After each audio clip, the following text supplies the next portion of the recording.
recommendations for communicating a capital plan, um, both to the stakeholders and then also for communicating infrastructure needs to non-technical stakeholders.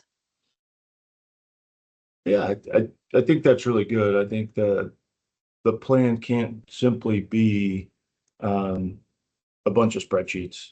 It needs to have the rationale behind it. And so there are some paragraphs where we include the story, right? So um, we're not journalists, but sometimes we have to tell stories and to build the case almost. Now I sound like a lawyer, and I'm an engineer, but that idea that A you have journalist to. and a lawyer here. Yeah, no, geez, I'm gonna be a doctor in a minute. I stay together in a nice hotel. But the idea being that, you have to tell the story, build the case, tell the story, so that when people pick up the book a year from now or 2 years from now, or as people leave and come and go from a company or a business or a building, it is usable.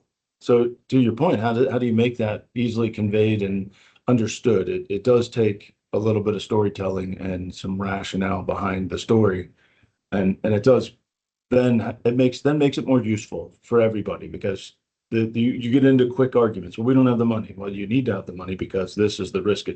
What's at stake.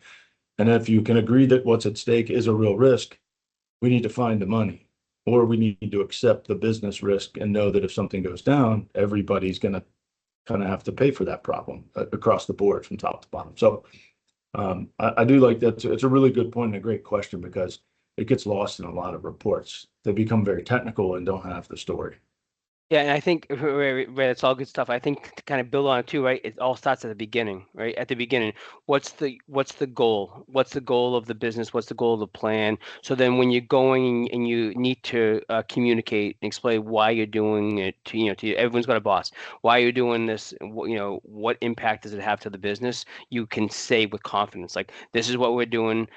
These were the goals that were set forth, and this is how I'm going to execute those goals. So I think having that plan, and then I know we talked about creating those basic asset lists, but I think getting those asset lists together, right? And then you can just like Ray said, right? There's tons of different softwares. We use them in our world every day, right? To kind of graphically show the impact of them. So kind of leaning on some of those.